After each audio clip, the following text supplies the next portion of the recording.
And so there's 4 years of Topps Chrome WWE cards. Now within those 4 years, there's super fractors, there's, gold cards. And so for me, like that has been the area, because I love Topps Chrome. I love gold refractors. I love super fractors. Those are the areas that I have been really diving in deep. And I think other collectors are coming in too. Now you want to put gasoline on it.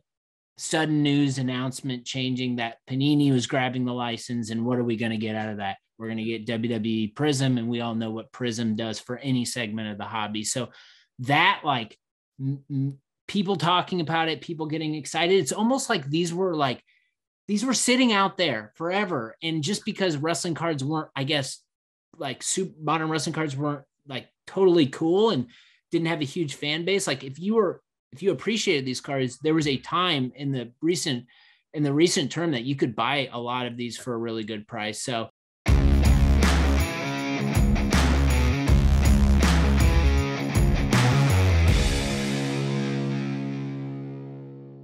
welcome everyone to another episode of The Hobby, coming to you here from the PWCC offices in Oregon. Today I am joined by the one and only Brett McGrath. Brett is a longtime friend and just a fantastic member of The Hobby. He runs a show called Stacking Slabs. You probably already know that. It's a weekly show. It's amazing. He's also a recent dad and just a fantastic resource in the hobby. Brett, welcome to the show. Adam, thank you for having me. I'm excited to have this conversation and give some space to wrestling cards. Dude, as we were thinking about it, it was like, who is the expert on wrestling cards? And it's grown so much over the course of the last few years. It was like, who should we talk to? There were a lot of options, right? But we thought about you, and I know your passion for it. So tell me about like where this passion comes from. What's your history with the sport, with the cards, all that sort of stuff?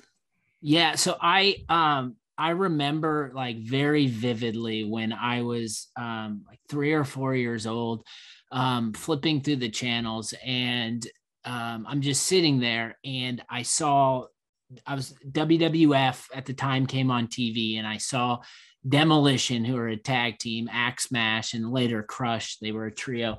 They were on the screen with Mr. Fuji, and if you look back on it now and like their attire, what they were wearing, it's completely ridiculous. But they, painted faces, and just at the time it was like you put the stars in the matches against enhancement talent, and the enhancement talent was like jobbers. No one knew who they were, but the whole objective was to put over the stars, and Demolition were the stars at the time. And I remember just watching it, and I was like so fascinated because it didn't look like anything I had ever seen before. And so I got done watching wrestling, and I've always been a collector of collections. I collect everything growing up, and cards and action figures and all this stuff. And so I remember my mom picking me up from preschool at the time, and we used to get a donut, and if I was good, we used to go to Toys R Us. And I remember like typically it was like, let's go check out the Ninja Turtles. Well, this time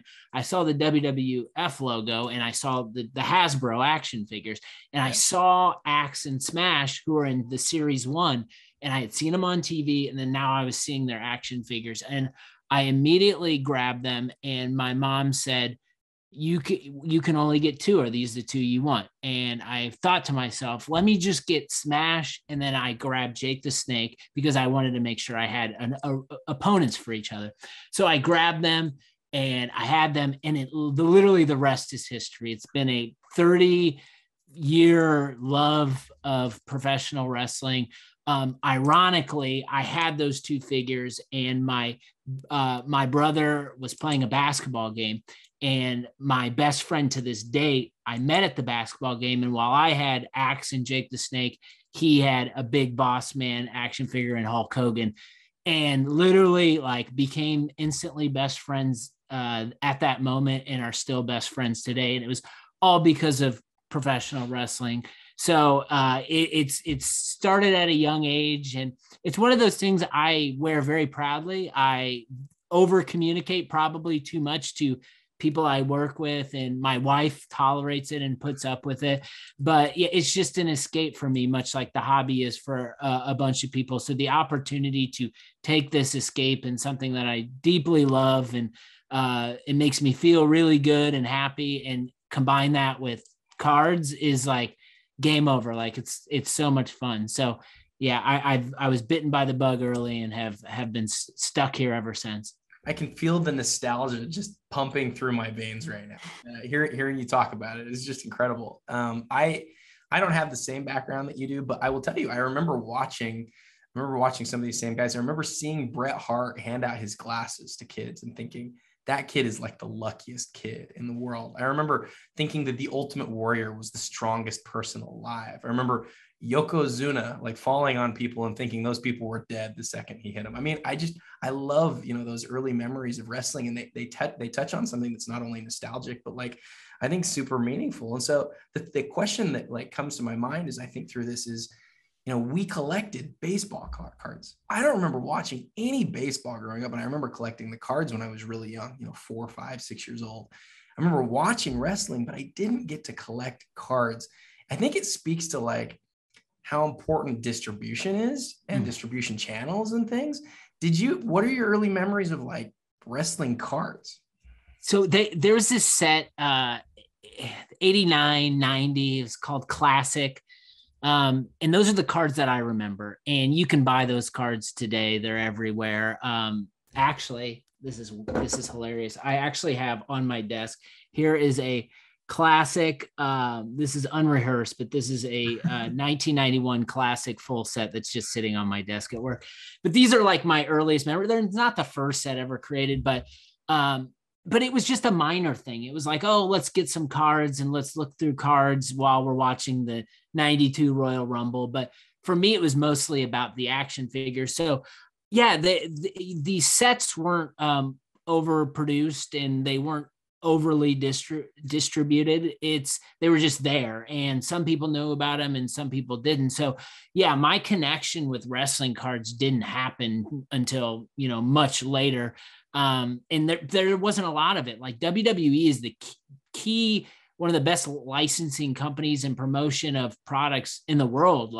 But they never did anything to elevate whoever had the license at the time. Yeah. And maybe that was a miss, maybe it wasn't, but yeah, most people would be interested in, the accessories, the action figures, the t-shirts. But yeah, wrestling cards have always been kind of that redheaded stepchild in a way. Yeah, I kind of wonder why that is, because, there's obviously accessories and lots of things that you could buy for other sports, but the cards have always been a thing, especially for baseball, right? And other sports like basketball and football. But for wrestling, we don't think of it the same way. Do you have any theories on why that is? Yeah, I actually I'm honestly trying to figure it out right now, because wrestling fans do not have a problem with spending money. Like, you can go to it, like I have been to several WrestleManias, and you pay for your ticket, you pay for the flight, the travel, and you pay for, staying, but then you're going to the conventions, you're getting autographs, you're going and buying new shirts, you're buying memorabilia, and wrestling cards has just never really been in that mix. And I don't know the reason why, because wrestling fans don't have a problem with spending money. I think if you were to rewind like a year, in the last year, things have changed pretty bit. I think it maybe change in license, change in just interest. And I'm sure we'll probably talk about some of those things, but yeah, I don't really know. I feel like it's been just a disconnect from the wrestling community and from whoever's making or distributing the cards. Let's talk about it. I think that's a great next subject. So the last year, maybe 2, maybe even 3 years, I've seen all sorts of people getting into wrestling cards. I've seen shiny cards that are more modern. We've heard about Prizm cards and Topps Chrome cards. And then I see people grading some of those older cards as well. Can you talk a little bit from your perspective about how the world of wrestling cards has changed over the last few years?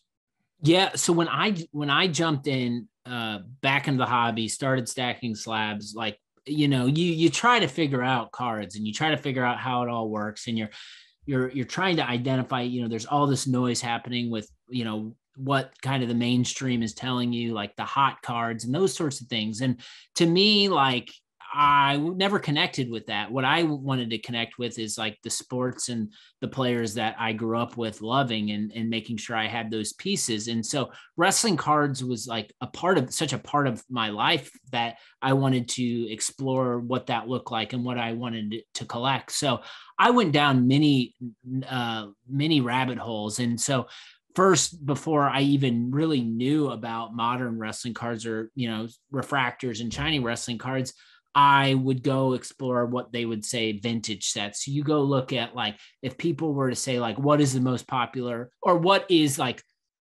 when people think of wrestling cards, probably a lot of wrestling collectors would say 82, 83 Wrestling All-Stars. Now, these cards were magazine ordered cards. So you get the book and then you go put in the order, and then they'd send you a pack of these. And so these cards, I'm sure even if you're not a wrestling fan, you've probably seen these through, social media or whatever. But yeah. So those cards, I think, have become super popular because of it's sets of wrestling legends before they were legends. So I think that the 82 Hogan All-Stars card is the most probably direct parallel with the 86 with the Flair Jordan. Like, there's a parallel there. And so for me, like, I admire the passion that these collectors have around these cards. I've bought cards, I've graded cards, but I never held them. And the reason why is because I wanted to collect stuff that doesn't come up all the time, that's truly unique, that's rare, that I can say I have this and nobody else doesn't. I'm like a kid. Like, it's like, I want cards that look the coolest. And typically for me, the profile of card, it's shiny, it's got a serial numbering, and I don't know a lot of people with it. So as I kind of went down and met some amazing people and sold and traded and bought cards in kind of the vintage realm, I realized, although this is the era that I grew up watching wrestling, because these cards didn't hold some of these attributes that I appreciate in cards, that I was going to go move in the other direction. And that's when, like, I really became obsessed with exploring modern wrestling and being a part of kind of the modern wrestling card community growth. Awesome. So talk a little bit about over the last few years, what we've seen that's in the modern world that's really grabbed people.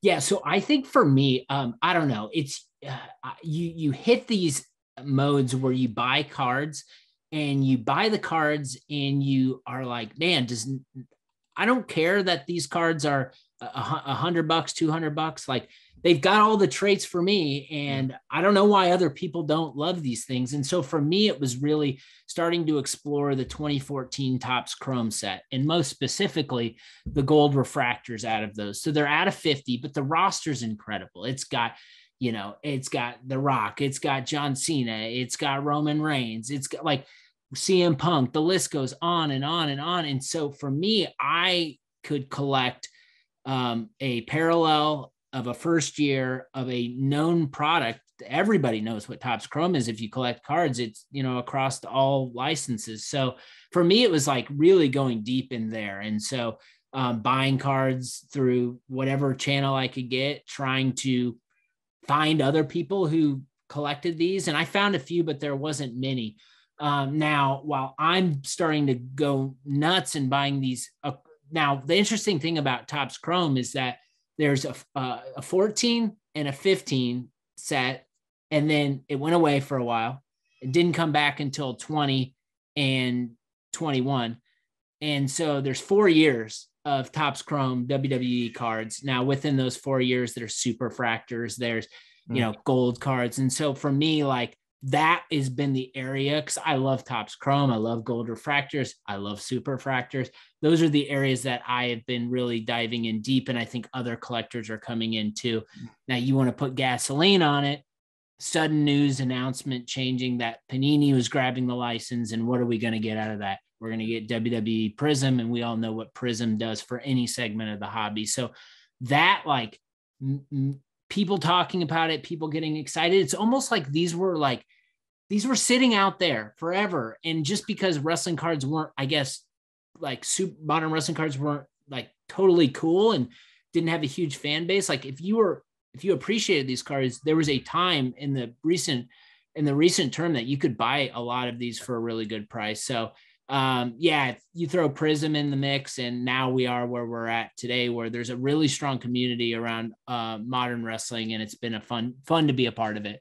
So you just hit on something that I want to like push pause and cover real quick, if you're okay with it. So you talk about how you've just illustrated how like there's these great sets from, you know, the early 2010s, 2014, 2013, these wrestling sets that you loved, right? And you're like looking around going, why are these as cheap as they are? Right? They're rare, they're good looking, they're gold. We know what gold has been in the hobby over the course of the last couple of years, right? It's by Topps. It's everything you want in the card. And you're like looking around thinking, why aren't other people collecting this? And then what happens is, because another product comes out and because of how it's distributed, it puts like a magnifying glass on that set that you already knew was awesome. You already loved it. You already thought it was fantastic. What it teaches me is that the role of education in cards is absolutely crucial to how they're collected. And we want to collect things that we like. We actually truly want people to like some of the things that we like too, though. We don't want to be collecting on an island. We want other people out there to be saying, hey, I like that thing. That thing's really cool. I saw that Stacking Slabs guy collecting those cards, and I like those. And now I'm going to talk to him. Like, that's where the fun comes in, right? Mm-hmm. That's what reminds us of when we were kids. And you talk about your best friend to this day, like collecting, you know, wrestling stuff with him and going to wrestling stuff with him. Like that's what really like gets that nostalgia going in our veins again, you know, to draw on that. So I think the idea that Prizm was coming out, and so it put a magnifying glass on the other shiny stuff, as you said. I think that's a really interesting idea. Is that in the end what happened to the Topps Chrome wrestling stuff?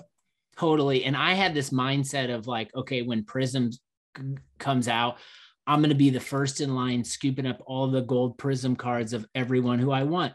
Well, what happened, right? So too expensive. Too expensive, right? So people who don't even care about wrestling come in, and you know, people get upset about this, but for me, I'm like, this isn't going to last forever. We've seen this run before. Let's just don't go out and overspend. Just be patient, take a step back. And so what did I do though? I went back to the Topps Chrome stuff and start like seeing people paying 4x, 5x, 6x of some of this stuff that I thought in my mind it was going to be. It just lit a fire to me to say, okay, now it's time to go buy all the stuff from Chrome that I thought was too high before that's readily available. And I wasn't the only one doing that. I have a lot of friends who were doing the same thing, but you know, the dust settled, right? Prices came down.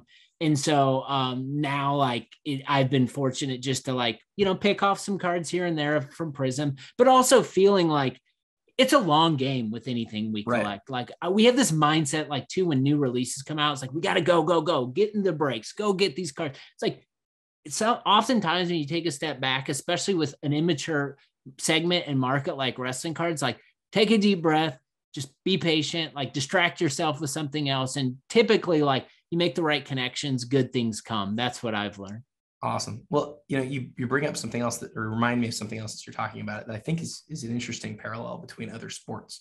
So follow me to the punchline here just a little bit. I know in basketball, if you were to look at like a Prizm release, right? The Prizm release is going to have two different types of players: active players who are currently playing and retired players. And I think a lot of us who collect really love the cards from when that player is active. But the thing that's kind of maybe unfortunate is a lot of these great wrestlers who people love, who are well-renowned, they didn't have these super high-end rare cards when they were active. So what I'm kind of interested to know from you is, did the wrestling fans and collectors right now, do they put a premium on cards that are where they're currently active? And what does that look like to you? It's such an interesting question. And I would say wrestling is like anomaly when it comes to that sort of thing. So so I collect Peyton Manning. So, but I do, I have a hard time. I'm a big Colts fan. I just started feeling comfortable with collecting his Broncos cards, but there's plenty of playing here. Peyton Manning, Prizm, Broncos cards that I can buy and consider their playing years. Well, if what happens, right? So new football comes out and a gold Manning's in the set. Like, I don't really care. I don't have interest in that because it's non-playing years. Wrestling, it's different. And I'm thinking back as you asked the question, and I have not really taken much of a plunge when it comes to like the Prizm product to go buy some of these legends. And I don't know if it's because it's active versus past, and maybe some of my old collecting ways have infiltrated over into wrestling cards or not. But I can tell you, like, the wrestling card hobby doesn't care, right? Yeah. Like the big, like the big sales that have transpired on Prizm, are all the big names, right? Andre the Giant, The Rock, Hulk Hogan. So I think, and maybe it's because it's sports entertainment. These are characters as opposed to like athletes. I mean, they are athletes. I don't want to discount these guys because they're phenomenal athletes, but they're characters too. So it's that fusion of it. And I honestly, like, I don't collect Pokemon, but I listen to Pokemon collectors and I watch how they operate because there's some similarities there. It's character-based, wrestling character-based. So I found that being influenced or learning from passionate collectors in other segments that are adjacent to wrestling cards has been a really good way for me to, it's a good gut check, and it's a good level set for me at times. Man, great answer. I wonder in the long term how it will go, because right now there's only the one option as far as really rare, grail type stuff that basically caters to collectors as you described yourself as, right? People who want cards that are really rare, they're shiny, that are good looking. But the fact is, we're never going to get an Andre the Giant, playing days, if we can use that term. We're never going to get that grail. And so, I think let's just choose somebody. Let's pick somebody like, let's say, like my favorite wrestler ever, it's either Bret Hart or the Ultimate Warrior. Let's go with Bret Hart. Say I wanted to get into collecting. If you were to give, I don't want to say advice because I don't want you making picks, but if you were to say, Adam, as a Bret Hart collector, here's probably 3 cards I might suggest you go look at from his canon of cards. What 3 cards would you say? So I would probably oh man. So a lot of people would direct you on, like, his Topps rookie card and the year, I don't know, 89, 88. The year escapes me a little bit right now, but then, you buy that card and then you I think there's maybe one PSA 10, right? You'd be playing trying to get the highest graded quality copy of that card, which to me, like, I don't know, I lose points for that regardless of grade because I can just go to anywhere and buy it. Right. So I would probably direct you more towards the modern stuff. So, Bret Hart was in the Prizm product. So, like, I know you have a affinity for gold Prizms, like almost anyone. So, like, I would look at that. I would look at Finest. There's 2 years of Finest that came out, and Bret Hart's in Finest, and there are one of ones. There are gold Finest cards. So that's where my advice would be. But that's what I like to collect. Like, other people might be listening to this and be like, he's crazy. Like, that's not his rookie card. And I don't like. I might be the 1% of the hobby that, like, yes, rookie cards are important and they're significant, but they don't take priority over like scarcity to me. Like, I would much rather have something that's way less in demand and way less popular that doesn't have the rookie thing associated with it. And if you take rookies and think about wrestling cards, it's everyone's got their own narrative. Okay, well, he was a character in this promotion, and so this is his rookie card. No, well, that character wasn't popular, but he was released in this.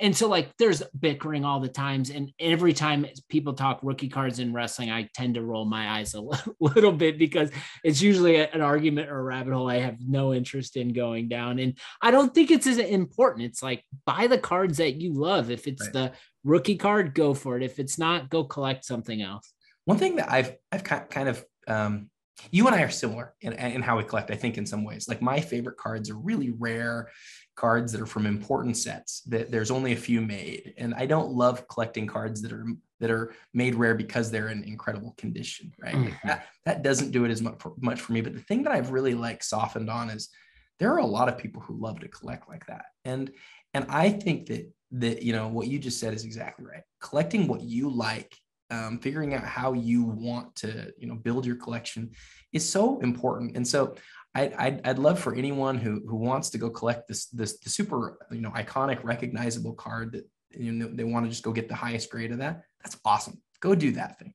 But if you want to be the person who goes and looks for the really rare, sometimes unknown, or really rare and known, like that, those are really interesting places to be. Going back to Bret Hart real quick, if I wanted to get like an autograph card or an event used card, does that sort of thing exist for the world of wrestling? I mean, is there like an equivalent of like a National Treasures or a Flawless in the world of wrestling, or is that not really a thing yet?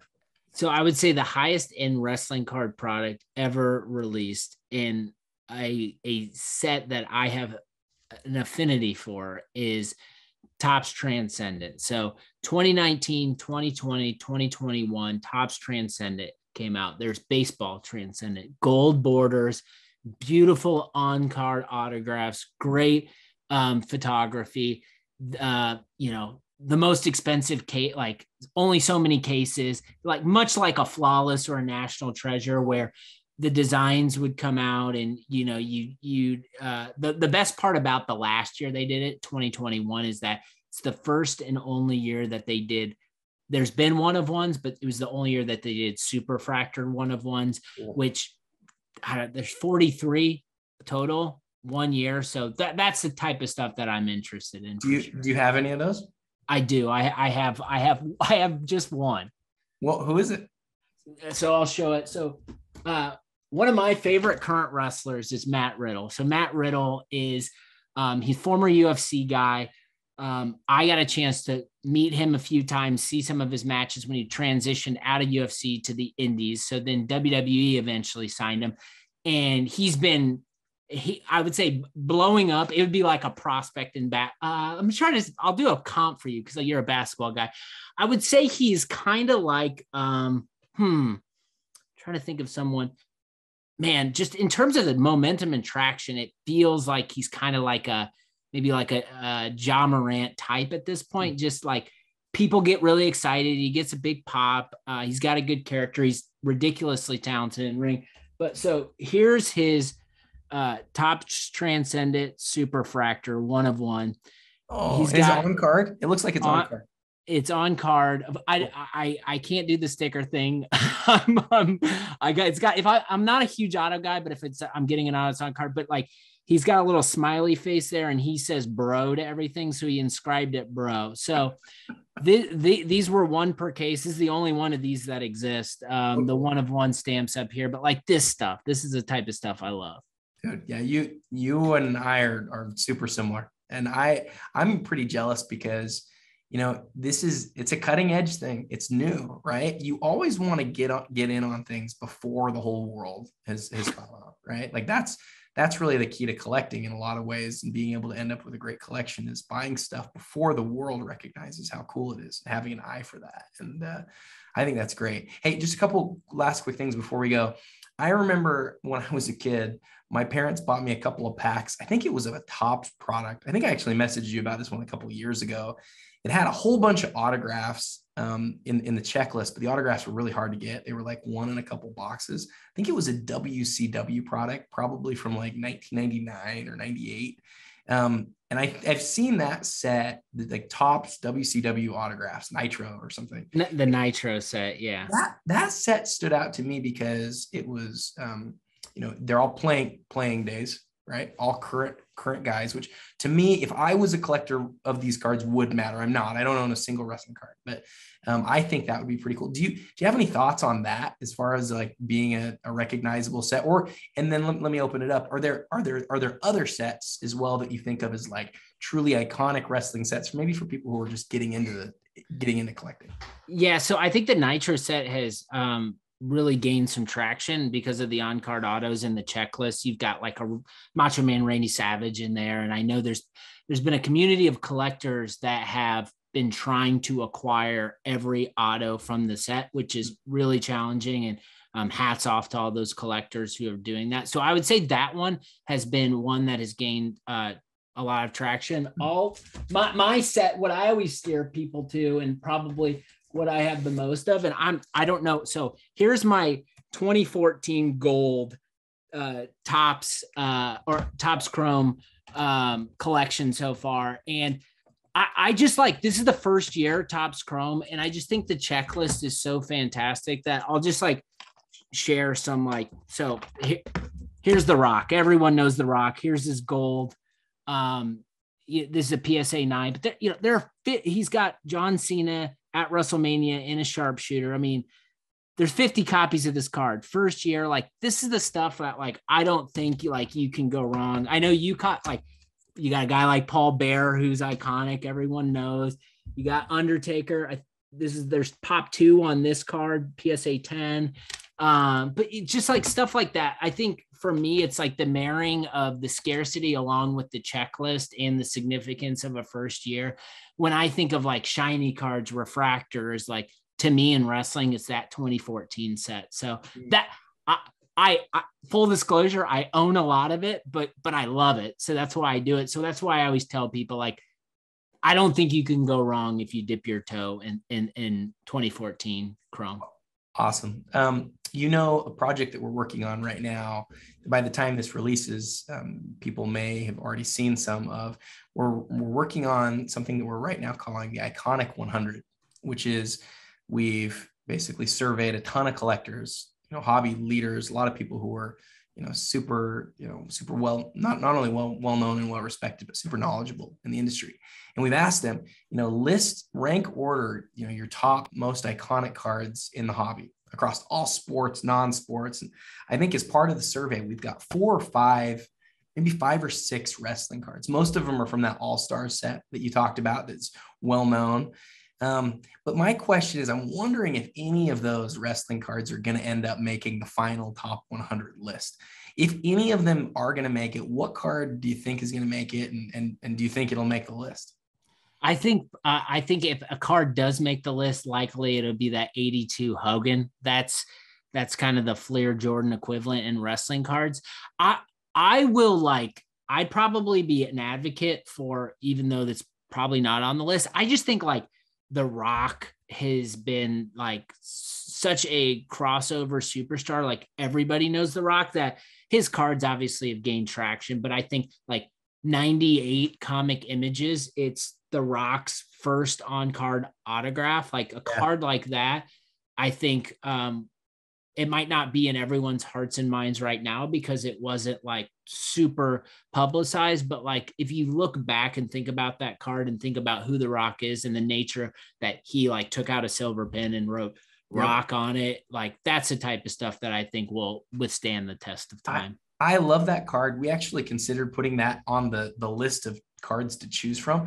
The problem is it's really hard to narrow that list down, right? I mean, we really struggled. If we would have put everything on there that we really wanted to, we would have ended up with 1,000 cards. But the Rock card that we ended up choosing from, you're not going to like it, but it's the one that we've seen the most over the course of the last few years. It's the one where he's in college playing football. Mm-hmm. So that is a choice. We put it in the wrestling section. But even as we did it, I was like, man, if I was a wrestling collector, I would want something else of The Rock.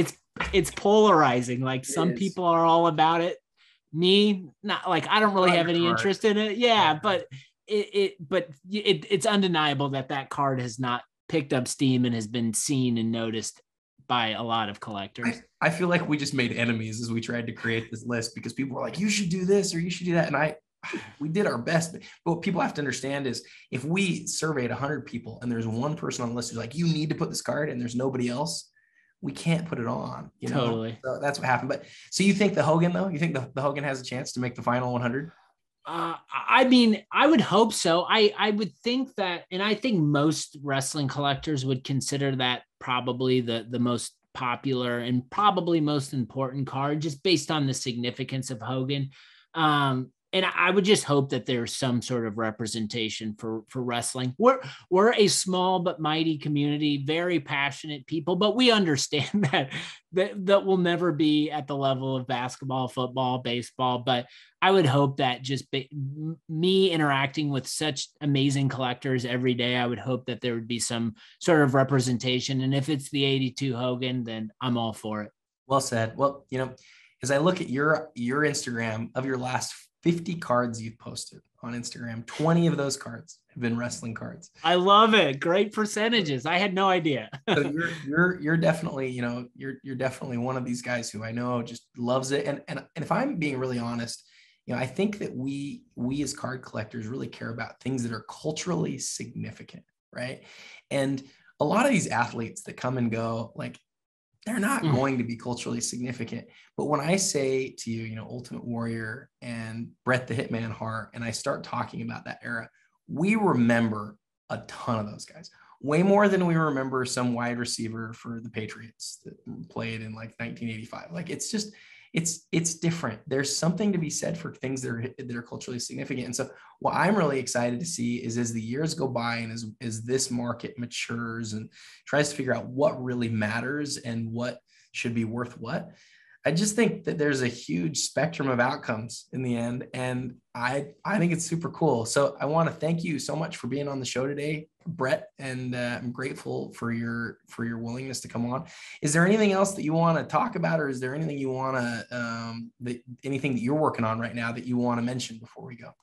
Yeah, I just maybe comment on that last thing you said. I think that's really important. I think that I was actually having a conversation about something similar, and I was talking, like, leads to the conversation that we always have, and it's over, like, the PMG basketball set. And it's like, you think about the Reds and you just think about, like, what Rod Strickland goes for, and you think about, it's like there's the reason for that is the cards look amazing. And then also, like, we grew up in that era where, like, these athletes, basketball players, it was larger than life, and we have so much nostalgia for these players that, like, we open up our pocketbooks and we say we want these cards because it reminds us they look cool. And having a player like Rod Strickland reminds me of, like, sitting at home watching, NBA on NBC Showtime. And so I think that mentality definitely matters in wrestling cards, where I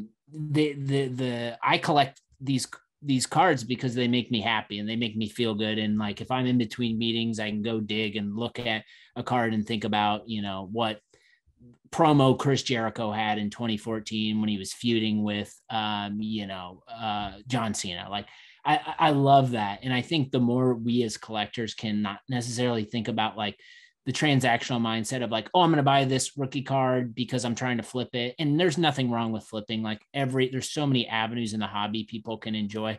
But I think the less we focus in on that, and the more we focus in on, like, what we love, long-term happiness, like, on the other side of it, the more we'll be rewarded in the end. So I just comment that in closing. And then just regarding personal stuff, like, follow me on, I'm very active on Instagram at Stacking Slabs. I have 2 episodes that I put out, one on Wednesday and then one on Friday with a collector typically in the community. So I've been consistent with those for, 2 years running, getting really good feedback, and have an amazing community of people that follow along, and I learn a ton from along the way.